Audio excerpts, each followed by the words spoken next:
ఐరోపా వారు ఆసియా దేశాలు ఆధారపడేందుకు కారణాలు వచ్చేసి సుగంధ ద్రవ్యాలు వచ్చేసి మనకు సుగంధ ద్రవ్యాలు రారాజు వచ్చేసి మిరియాలు, సుగంధ ద్రవ్యాలు రారాయణ వచ్చేసి యాలక్కలు. ఓకే. ఈ జాతీయ నేషనల్ స్పైసెస్ బోర్డు వచ్చేసి ఎక్కడ ఉంటుంది అంటే కొచ్చిలో ఉంటుంది. ఒక ఐరోపా వాళ్ళు ఆధునిక యుగాన్ని కారణంగా పారిశ్రామిక విప్లవం అంటారు.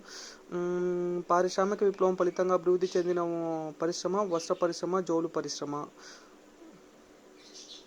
ఓకే. ప్రాచీన కాలం నుండి భారతదేశానికి ఐరోపా దేశాలు భూమార్గం ద్వారా వ్యాపారం నిర్వహించబడుతుంది. భారతదేశానికి ఐరోపా దేశాలకు మధ్య ముఖ్యమైన దారి సిల్క్ రూట్. అరబ్బులను భారతీయ సంస్కృతి రాయబారులు అని వ్యవహరిస్తారు. ఆంధ్ర దేశంలో చైనా ఓడలు గల పేర్లు ఒంగులు. ఓకే. చివరి క్రూజైట్ యుద్ధంలో తర్ష్కీయులు టర్కీలోని కాన్స్టాంటినోపుల్ ఇస్తాంబుల్ నగరాన్ని క్రీస్తు శకం 1453 టర్కీ రాజు రెండవ మహ్మద్ కాన్స్టాంటినోపుల్ 9ని ఆక్రమించి ఐరోపా, ఆసియా ఖండాలు